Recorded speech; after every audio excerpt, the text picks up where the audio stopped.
Welcome to Executive Leaders Radio, your spot in the corner office, the radio show where executives share their secrets to success. Executive Leaders Radio. You're listening to Executive Leaders Radio. This is your host, Herb Cohen, with my co-host, including Shannon Lane Newmark, Drew Hanlon, Frank Hennessy Premier Planning Group, Pat Riley, USI, and Ben Drummond, D2 Integrated Solutions. Shannon, can you give us an idea of who's going to be on the air with us today, please? Sure, Herb. We have a great show lineup today. We have David Epstein, co-founder and president of Intelligent Staffing, Kelly Beck, CEO of PolyCore Therapeutics, Joe Beck, partner and CEO of M3 Linked Greater Philadelphia, and Amelia Zellander, founder of BioLattice. Let's get to know our first guest, David Epstein, co-founder and president of Intelligent Staffing. David, what is Intelligent Staffing? Intelligent Staffing is a full-service staffing and recruiting firm specializing in contract to perm, and permanent hires. And tell me a little bit about where you're from, how many brothers and sisters, where are you in the pecking order? I grew up outside of Atlantic City, New Jersey. I am the second in line of four, two sisters and one brother. And all right. And tell me, 8 to 14, what kind of stuff were you doing as a kid, 8 to 14 years old? Sports, school, and camps in the summer. Mm-hmm. Drew? Yeah, camps in the summer. Tell us about that, David. So it was a mixture of sports camps and religious camps, and loved every moment of it. And did you develop deep relationships and friendships at these camps? Absolutely. Camp allowed you to be whoever you wanted to be without limitations, without bulliness, without anything involved in, child pettyish type of games. And I had 8 people in my party for my wedding, and 7 of them were camp friends. What's that tell us about you, David, that you still have friends from back in youth camp? Well, to me, it's all about, love, trust, and a little bit of fun in there. And we bring the same thing to our clients as well. And our clients are long-lasting relationships also. Frank?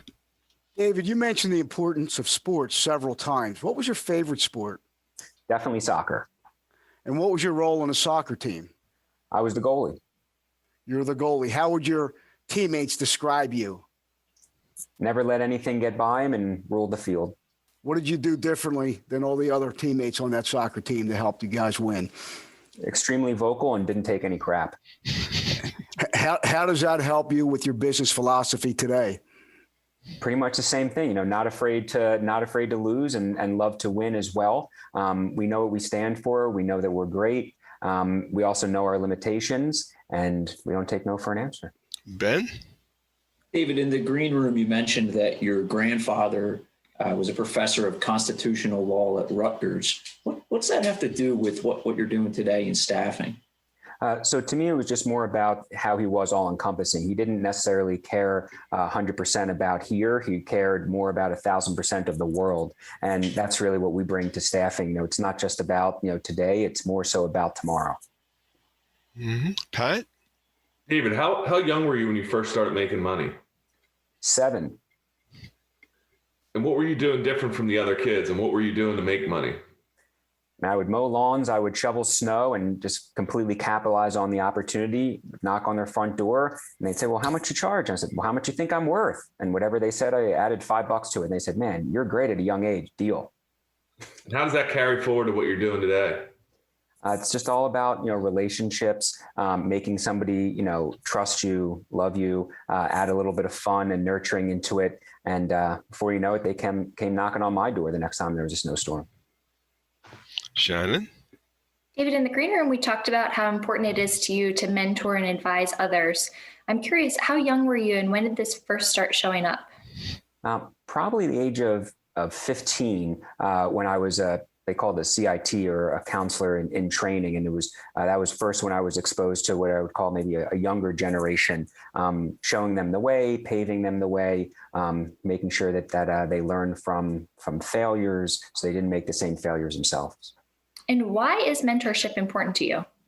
And to me, life is all about, passing it on. I wouldn't be where I was today if I didn't have mentors, and there's nothing that brings me greater satisfaction than passing on knowledge, passing on information, and seeing the younger generation develop and shine.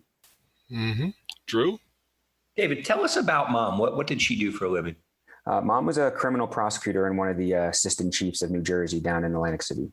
So what was it like growing up for a mom that was a criminal prosecutor? She was awesome. I mean, I just love seeing her as a leader. One of the only women assistant chiefs, in New Jersey at the time. Loved watching her prepare, for trial. Going and watching her, in trial, and just seeing how she commanded, that room and commanded the courtroom, and everyone just locked eyes on her and the ability to tell that story. What did that mean to you as a kid to look up to your mom like that? Man, Mom, you are so cool.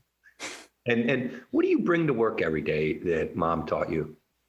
Passion, tenacity, grit, no fail attitude, and just be extremely mentally strong. And how about Dad? What did Dad do? Dad was also an attorney, but he went into business for himself after working for his father's firm for about 5 years. And you told us he didn't coach you, but he did get involved in youth sports. How did he do that, and why?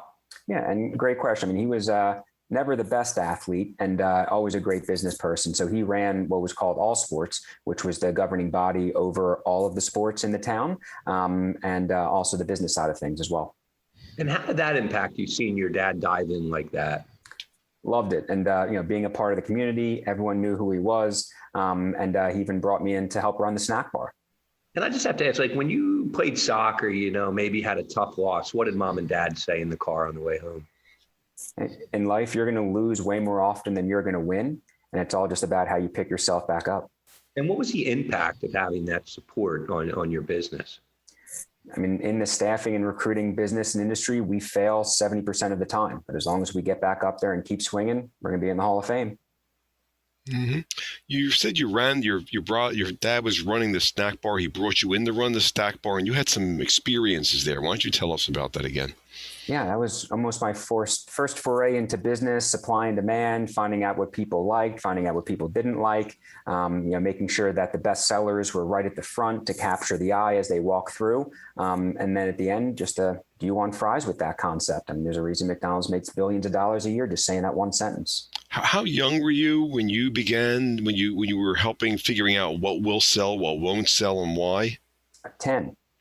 10 years old. So you have a natural sense of supply and demand. You have a natural sense of marketing, don't you? Yeah. Mm-hmm.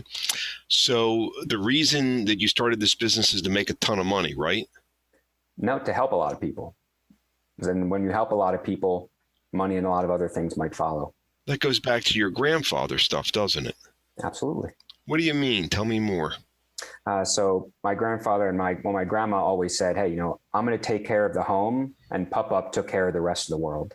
And that's what I try to do as well. As long as you're taking care of people and you're taking care of your team and you're taking care of everybody else, there's no such thing as a trickle down effect. It's a trickle up effect. David, how did your Jewish heritage impact you?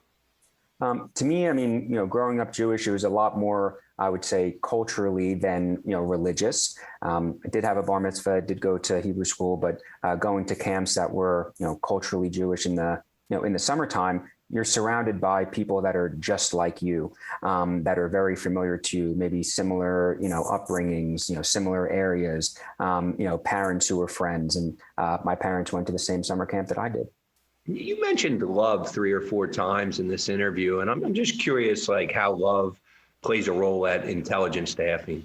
Yeah, I mean, in life, you try to associate yourself, and whether it's personally, professionally, with people that you trust, you love, and that you can, mesh well with together. And to me, that's what life is all about. Life is all about love and passing that love not only on to others, but also making sure that you're loving yourself. Doesn't that go back to why you tend to have long-term relationships as opposed to a lot of conflicts with a lot of people? Yeah, absolutely. Mm-hmm. So these clients that you pick up, do you have a retention rate with clients that would tend to be greater than most staffing firms? Absolutely. And, we really... Why did you tell us about that to begin with? That's something you should be bragging about, isn't it? Well, I mean, in all honesty, we let our actions speak for itself. We don't need to brag. Why? Because bragging, can come across in a lot of different ways. And we don't sell, we consult, and then the sell will come. Huh. So you really you get a lot of business through referrals by any chance? Most, if not all. What's the website address for this organization known as Intelligent Staffing? IntelligentStaffingCompany.com. Let me have that one more time. IntelligentStaffingCompany.com. We've been speaking with David Epstein, who's the co-founder and president of Intelligent Staffing here on Executive Leaders Radio. Don't forget to visit our website. It's executiveleadersradio.com to learn more about our executive leaders. That's executiveleadersradio.com to learn more about our executive leaders. Again, we just spoke with David Epstein, co-founder and president of Intelligent Staffing. Stick around. Don't go away. We'll be back in a moment right after this quick break.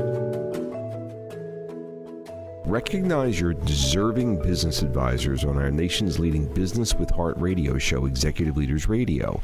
Yes, you can recognize your deserving business advisors on our nation's leading Business with Heart radio show, ExecutiveLeadersRadio.com. Simply visit ExecutiveLeadersRadio.com, securely enter their info, and we'll reach out to spotlight your deserving business advisors on our nation's leading Business with Heart radio show, ExecutiveLeadersRadio.com. Don't wait. This radio and online social media and search engine exposure is quite valuable.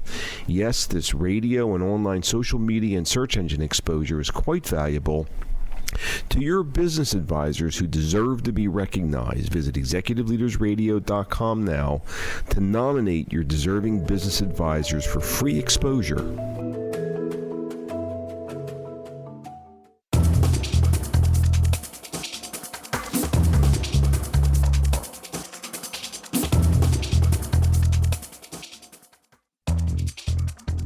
We're back. You're listening to Executive Leaders Radio. This is your host, Herb Cohen. We'd like to introduce Kelly Beck, CEO of PolyCore Therapeutics. Kelly, what is PolyCore Therapeutics? What are you guys doing? We're a biopharmaceutical company focused on neurodegenerative diseases. And where are you from originally? I grew up outside of Philadelphia in Boyertown. And how many brothers and sisters, and where are you in the pecking order? I am the only child. An only child. And what was going on about 10 years old with you? When I was 10 years old, my dad passed away. And so it was just me and my mom growing up. Your dad passed when you were 10. It was just you and your mom. So what'd that do? What'd that do to you? Forced me to grow up pretty fast and be independent and responsible. Give us an idea of how it forced you to grow up. How'd that show up, being forced to grow up real quick when dad passed? So I was a latchkey kid. My mom worked full time. And so I came home from school, let myself in, had to make sure I did my homework, got ready for dinner, all of that on my own. Mm-hmm. Jeffrey? Kelly, I've seen you as a leader in the life sciences community here in Philadelphia. How young were you when you started stepping up to the plate? 10 when my dad passed away, right? Because I had to do a lot of stuff to help my mom around the house, and then kind of took it from there and everything that I did. What do you mean you had to help your mom around the house? Did she tell you that, or did you just assume that? I assumed it. You assumed what? I assumed that I needed to help out, whether it was making dinner, cleaning the house, whatever needed to be done for us to, So your middle name life. is responsible, isn't it? What's that have to do with who you are nowadays? I feel responsible for the work that I do, my family, and providing for them and the people that I serve. All right. Ethan? Kelly, how young were you when you started making money? I was about 11 or 12 as a babysitter. You were a babysitter. What was special about you and babysitting? So the family that I babysat for had two children, both girls. One had muscular dystrophy and the other had epilepsy. And you were 11 years old and you were caring for them. What was that like for you? There was a lot of responsibility to take care of them and provide for them. And at the same time, make sure that, as someone closer to their age, was a peer. And so we had fun together as well. What do you think you meant to them? I think they saw me as a friend as well as a caregiver, and that their parents felt really comfortable and confident when I was there. Mm-hmm. That comfort and confidence, how did that prepare you for what you're doing today? I think that led me eventually to the biotech industry, where we are providing therapeutics that will extend people's lives. Shannon? Kelly, when you think about your dad, what comes to mind? He was a gregarious individual who loved people and loved life. And what did you learn from your father that you carry with you today? He never met a person he didn't like. And so he was a great networker, loved to get to know people. And I've carried that forward myself in terms of loving to network. I like to learn people's stories and get to know them. And how does that help you build your business? I think everything is built through networks, right? That's how you get to find new people, new investors, new employees. It's all interconnected. Drew? Kelly, you mentioned in the green room, mom had a strong work ethic. How did she demonstrate that to you? So early on, when I was a kid, my mom went to work so that I could go to a private school because I was ahead in a grade, and the public school there wanted me to repeat a grade. So she went to work so that I could go into private school, and then continued to work, especially after my dad died, so that she could provide for us and make sure that my college was paid for. What did that mean to you to see your mom getting up early, going to work so you could go to a better school? It made me deeply appreciative and instilled in me that value that I want to pay that forward and do the same for my family. And what do you bring to work every day from mom? I think that deep commitment and responsibility and focus on, doing the best job that you can. Mm-hmm. Pat? Kelly, what kind of sports or activities did you play growing up? I was a cheerleader in junior high. And what was it that you liked about cheerleading? I loved the camaraderie and the coming together as a team and supporting the different sporting events. And how does that drag through to what you're doing today in your business? I think when you look at biotech, you're coming together to serve patients and, provide them with better opportunities. Mm-hmm. Jeffrey? Kelly, you're CEO of a very exciting company. How does your husband support your professional life? I am very fortunate to have someone who is willing to pick up the reins at home and everything else in life to make sure that I have the flexibility and freedom to operate. And if I need to hop on a plane and go somewhere, he is absolutely supportive and willing to do whatever needs to be done at home. We were talking in the green room when you were 13. You mentioned that at age 13, you were thinking, I'd like to be the CEO of Disney. Tell us about that. What was going on with you then? I loved everything Disney and had read a book called Disney Wars that talked about Michael Eisner and Roy Disney, and decided that someday in my future, I thought I had wanted to be CEO of Disney. And that was kind of where my focus was for a number of years and what led me to go into business. Herb, how do you analyze that one? Well, it seems to me that, you've got a 13-year-old girl who's thinking about her future, who's planning her future, who's anticipating. Am I correct about that? You're quite the anticipator, Kelly? Anticipator and quite the planner. I think most people who know me would say that. Mm-hmm. And what was it about Disney that was exciting to you? I think, you look at what Walt Disney built, especially in Disney World, and bringing people together in a happy place and providing them with joy. And that for me was attractive. What's that have to do with what you're doing nowadays? So we're focused on Parkinson's disease. And so the ability to improve a patient's life with Parkinson's and extend not just their life, but their livelihood and the joy that they can get in the quality of life is really important. So you're all about the win-win-win. You're not about a win-lose or somebody's got to lose or you got to hurt somebody. It's all about winning together with everybody, isn't it? Absolutely. What do you mean? I think that there's always a benefit. I don't agree with somebody has to lose in order for somebody else to win. We are all in this together as a team. And so we need to find what works best for everyone. So you're thinking that your customers, your team, the investors, that everybody can win together by working together because absolutely. And your role is the cheerleader in the team? The cheerleader, the connector, the one that's really kind of, putting all of those threads together. The planning? Mm-hmm. Planning is a key part of that. Let me ask you a question. The good thing about being the CEO is you get to go in late and come home early. You don't have to go put in extended hours, do you, or weekends? Oh, absolutely, you do. You do whatever it takes to get the job done. What time do you start thinking about work in the morning? What time do you stop thinking about it? And what's all that look like? So, I'm usually up by 6 and thinking about what the day looks like. And while I may wind down for a period of time in the evening, it's still in the back of my mind of what needs to happen next. What emails do I need to respond to? Who do I need to reach out to? So I, probably shuts off maybe 11:30 at night. Well, do you wake up with ideas in the morning?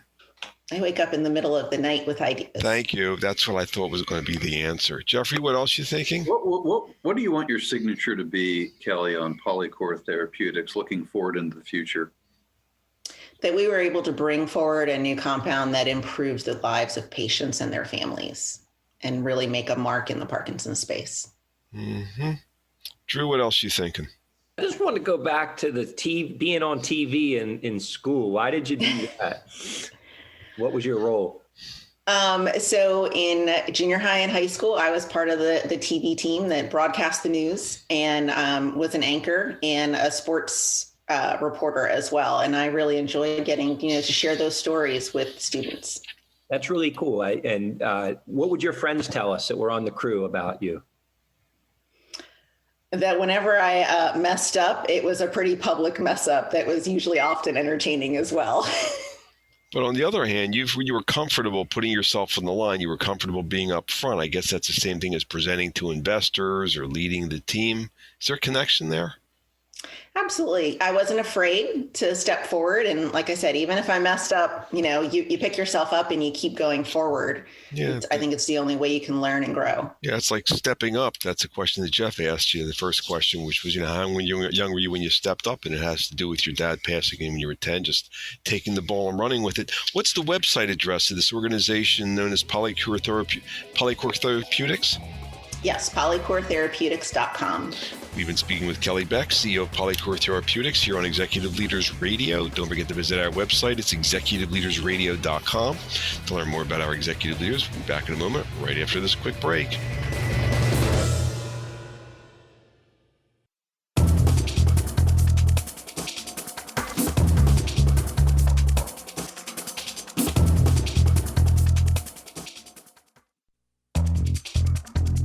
We're back. You're listening to Executive Leaders Radio. This is your host, Herb Cohen. I'd like to introduce Joe Beck, partner and COO, M3 Linked Greater Philadelphia. Joe, what is M3 Linked Greater Philadelphia? What are you guys doing?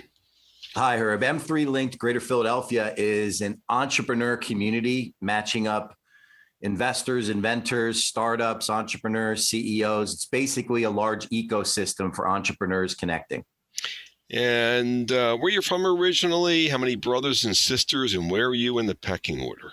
Sure. Originally from the Lehigh Valley of Pennsylvania. I am the oldest of two siblings. I have a younger sister. 8 to 14. What kind of stuff were you up to as a kid? Yeah, playing sports, working odd jobs around the neighborhood, trying to be that kid that was taking care of the neighborhood and the neighbors and things like that. Mm-hmm. Drew? Why were you working so hard at a young age? I had great role models. Both of my parents were very hardworking, and they instilled in us early on that if you want to go get something, go out and work for it. And that's kind of how they nudged me out the door to go up the block, knocking on doors, raking leaves, doing odd jobs for the neighborhood. It was all about working and earning what I wanted to have.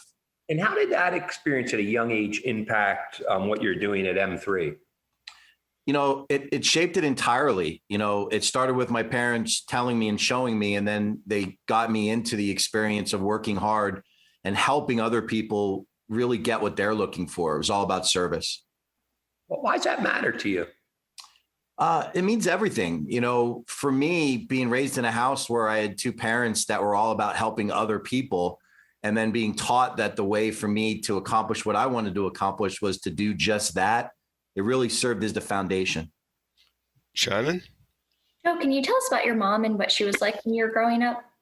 Yeah, absolutely. My mother was a rock. She was kind of that glue that kept everything together. She worked in a bakery for almost 30 years in the small town that I grew up in. Everybody had a story about her. Everybody that ever came into that bakery with kids always got a chocolate chip cookie for their kids. So multiple generations of people knew who she was. And what did you learn from your mom that you carry with you into work today?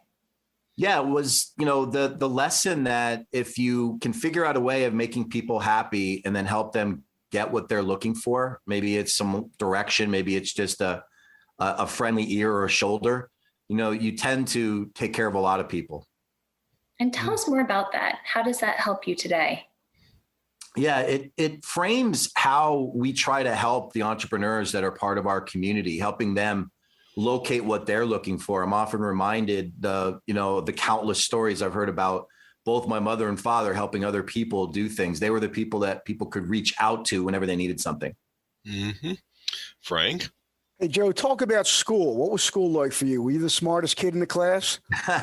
Far from it. I was the classic C student. Worked hard, a lot of potential, but never great in school. My grades started off great when I was younger, but they tailed off when I started working odd jobs and different things. So I was pretty much a C student. So how'd you get by as a C student? I worked hard across the board. In fact, true story is, I don't have the best education. I struggled to barely get my associate's degree in business. I got it because I was working a full-time job.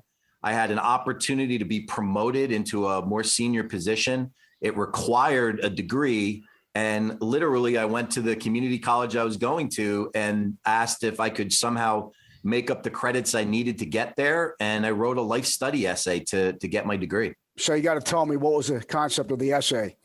The concept was work-life balance, how I was balancing trying to finish up my education along with the full-time responsibilities I had working at the time. So as maybe a 20-year-old, you're already thinking about work-life balance. How does that come into play connecting entrepreneurs? Is it all about making money, or you're trying to instill that in entrepreneurs today? No, the money is actually far down the list. For most people, it's about finding a passion, and then it's about helping themselves and the world around them, the people that they interact with. And money is just a byproduct of that. Mm-hmm. Ben? Joe, you're the oldest of two. You have a younger sister. Could you tell us what your relationship was like with her, 8 to 14 when you were growing up?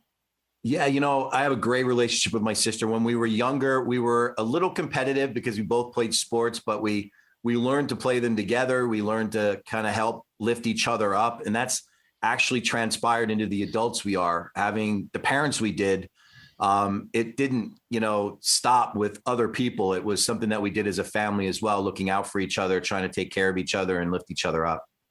How does the dynamic of being competitive, but also being close and together with her translate into how you're connecting entrepreneurs in your role at M3? Yeah, I think there has to be a willingness at times to realize that you don't have to be the center of attention. You can let other people have the spotlight. And M3 is a lot about that, giving entrepreneurs the opportunity to have the spotlight and then help them get what they're looking for. And it was the way I was raised by my parents, and my sister and I have continued on that tradition. Didn't you mention that somebody where you were attending a funeral or something and you found out who your parents were, something like that? Yeah, it's funny. One of the things that we learned about our parents, and, we learned it recently when we lost our mother, everybody had a story about them. Every person that we went to when we were planning my mother's funeral, the florist, the caterer, the hall, every single person, the priest that we spoke to about my mother had a very detailed story about how in some way she had shaped their lives. She had had an impact on them or had been there to help them. And it maybe was just a friendly ear or something, but it was surprising to me how many stories we heard going through that process. Mm-hmm. So what's that have to do with who you are? It's really the foundation of who I am, being that person that figures out a way to help other people around them, helping that other person get what they're looking for. In fact, I had the honor of delivering my mother's eulogy. And one of the lines in the eulogy was, "We got what we needed from her." It was all about helping to lift other people around them. Pat? You mentioned that you played basketball and baseball growing up. What was your role on those teams? Yeah, that's a great question. I was kind of like a playmaker / kind of glue that kept people together. I wasn't the flashiest. I didn't have the best stats. I didn't have the best athletic ability, but I worked really hard at getting other people involved and helping them be successful to help the team succeed. And how does that carry over to what you're doing today? That's a large piece of what we do. In my role, I'm helping to match up entrepreneurs with the resources that they need, helping them make the plays that they need to make. So in a sense, I'm that same glue for them in business as I was playing sports. Mm-hmm. Frank? So, Joe, tell me about your family. You're married, you have kids? Yeah, happily married. Together, my wife and I, we have 4 daughters and soon to be 6 grandchildren. So 4 daughters, 6 grandchildren, helping entrepreneurs.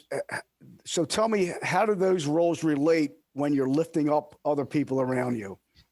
Yeah, I think very similar to parenthood. When you're working around other people, the first thing you want to figure out is, how do I get them where they want to go? How do I make the process as easy as possible? But also, how do I make sure they learn across the way? I want it to be a process of guided discovery. There's a sense of parenting when you work with entrepreneurs as well, but you want them to learn, get better, and get the most out of life, just like you would as a parent. So that essay you wrote years ago about the work-life balance, is that still important today? Is it more important, less important? It's extremely more important today. I wish I knew then what I know now about work-life balance and family and what's truly important. And sometimes when you're a young man, you don't see the whole playing field yet, and in retrospect, you get a better sense of it when you look back. So what's the best part of your job, Joe? The best part of my job is helping to connect people, having the opportunity of connecting entrepreneurs with resources that they need. Maybe it's funding that they're looking for. Maybe it's the right strategic partner. For those of us that are old enough to remember the old TV show, The Love Boat, I'm like the Julie McCoy, helping people have a great cruise experience, making sure they see all the sights and they just rave about it when they tell other people. So you really enjoy making the connections. It sounds like you're like your mom, working in the bakery, handing out cookies and making sure that everybody is happy all the time. Well, what's the website address of this organization known as M3 Linked Greater Philadelphia? Absolutely. Our website address is m3philly.com, or you could actually hit our digital business card by just typing m3.philly and type that and text it to the number 21,000. And it'll pull up everything about our organization. We've been speaking with Joe Beck, partner and CEO of M3 Linked Greater Philadelphia, here on Executive Leaders Radio. We'll be back in a moment right after this quick break. You now can recognize your deserving business advisors on our nation's leading Business with Heart radio show, ExecutiveLeadersRadio.com. Yes, you can recognize your deserving business advisors on our nation's leading Business with Heart radio show, ExecutiveLeadersRadio.com. Simply visit ExecutiveLeadersRadio.com, securely enter their info, and we'll reach out to spotlight your deserving business advisors on our nation's leading Business with Heart radio show, ExecutiveLeadersRadio.com. Don't wait. This radio and online social media and search engine exposure is quite valuable to your advisors. Yes, this radio and online social media exposure is free and quite valuable to your business advisors who deserve to be recognized. Visit ExecutiveLeadersRadio.com now to nominate your deserving business advisors.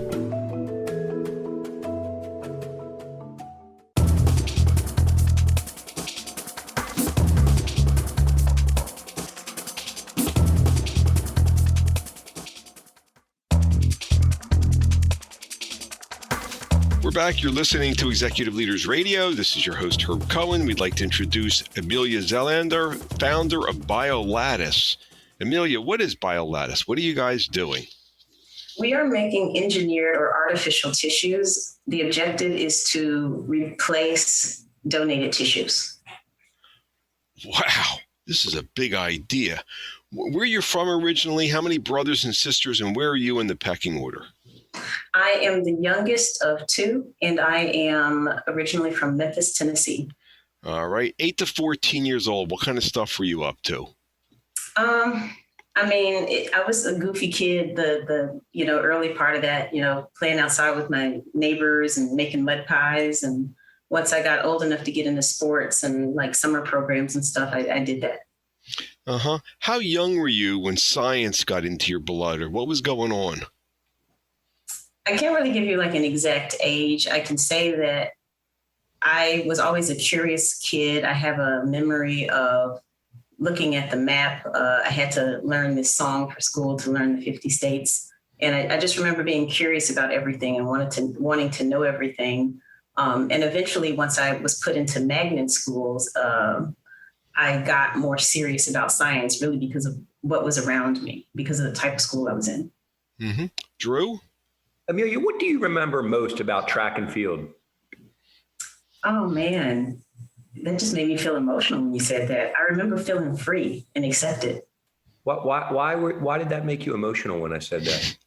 Because it just some of the best moments of my life were spent on the track with my friends and doing something that I loved. What would your teammates tell us about you? They would tell you that I was fast and that I was a serious person. And what does that tell us about you, that you were serious? It matters to me what I do with my time on this earth. That's I feel like what's the core of it for me. And how did that impact your track and field career? I wanted to be my best. I got to a point, because I ran all the way through college. I mean, I got to a point where I understood, okay, I'm not going to be a professional athlete. I'm going to have a plan B. But I feel like it's the foundation of my discipline. What do you mean that you're concerned about how you spend your time here on Earth? I want what I do to be meaningful. It's like I have fun. I have hobbies and stuff. What's like, meaningful to you? What is meaningful to you? Meaningful to me means, how did I leave the world better than I found it? How did I use my gifts and talents to make someone else's life better? Frank? So, Amelia, you told us that it was your father who planted the early seeds for your interest in entrepreneurship. How did he do that? Just telling stories. He was a really lighthearted guy. I mean, he would just tell me stories about his childhood, about how he would go around the neighborhood selling various things. And, he just, even as a kid, he always had hustle and was always making money. Well, what was the message in there? You said something about make your own way in the world. Yeah. So that, I feel like that's what inspired me, is that he was able to establish his own, like he developed a way to earn his money. And that got me thinking, okay, well, that's something. So a lot of entrepreneurs want to make their own way to make money, yet you seem to be directed toward public good. Tell me about that. Yeah, so I toyed around with the idea of being something else. It was an identity that I sort of tried on, but it just didn't fit. And I didn't understand why it didn't fit. And once I found science and really got serious about that, it's like it just started to teach me about myself and who I am and what really matters to me. And I knew that I needed to do something that made the world better than I found it. Like, money couldn't be my focus. Ben? So to kind of jump on that, Amelia, why tissue engineering? I guess when I tell you the story, it's going to sound kind of random. So the guidance counselors where I grew up, they were all like, okay, you got to figure out what you're going to do when you grow up. You got to find a major.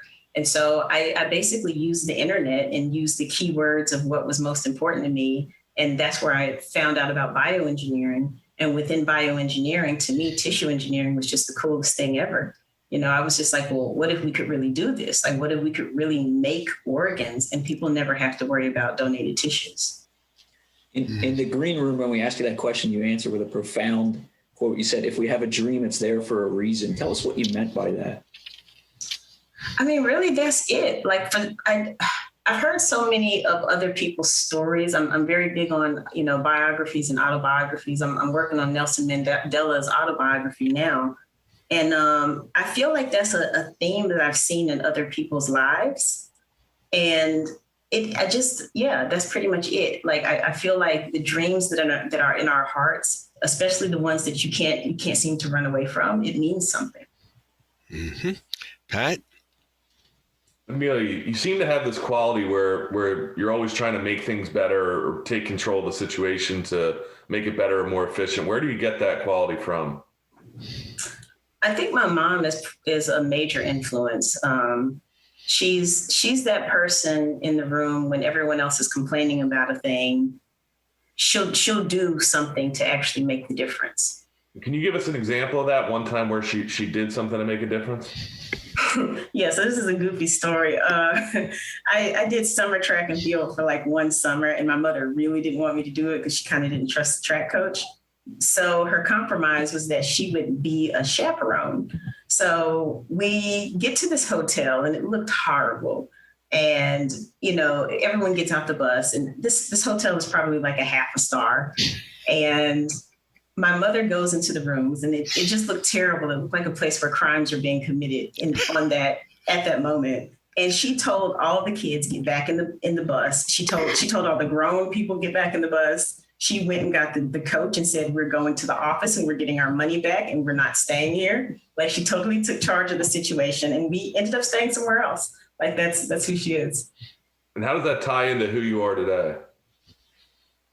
Seeing her example in that way, like probably 100 times in my life, it has impressed upon me the importance of asking for what I want and doing what I can do to take charge of my life.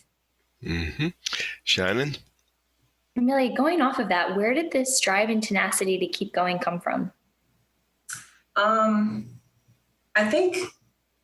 It's the influences of people in my life, but I think also it's deeply rooted in my faith. I identify as Christian. And what I've seen in my life experience is that if I just give a small amount of effort and stay committed, that God rushes in with resources. And I've tried to quit this thing that I'm doing now many times. I tried to quit on, my career as a scientist just because I got frustrated and things weren't working the way I wanted them to. But something in my heart has always told me that the dream is in me for a reason, and that I have to just keep moving and keep pushing. And how does that relate to what you're doing as a founder at BioLattice? Oh, so BioLattice is all about tissue engineering. It's about taking early stage technologies from universities and government institutions and translating that into something that can actually be used by the public. That's a dream that's been in my heart for a long time. And I know it sounds weird, but it just is. And I've just made the decision to, as far as possible, stay dedicated to that. And does faith play a role in what you're doing? I think faith plays a role in who I am. The job itself, you could be anything and have faith. It just so happens because of various things that I've been through and experienced and influences that I am here as a scientist who is also a person of faith. Mm-hmm. A scientist and a person of faith. Aren't they dichotomous, different? Oh, you know what? See, you opened a can of worms. It always confuses me when people ask that question, because it's just like, I have been so humbled by this profession. When you go bigger and bigger and bigger and bigger, there's like so much we don't know. And when you go smaller and smaller and smaller and smaller, there's so much we don't know, So it takes me back to my faith. Sounds to me like you're a big, big thinker. And sounds to me like you got some pretty big plans. What's the website address for your organization known as BioLattice? It is BioLatticeTech.com. How do you spell that? BioLattice,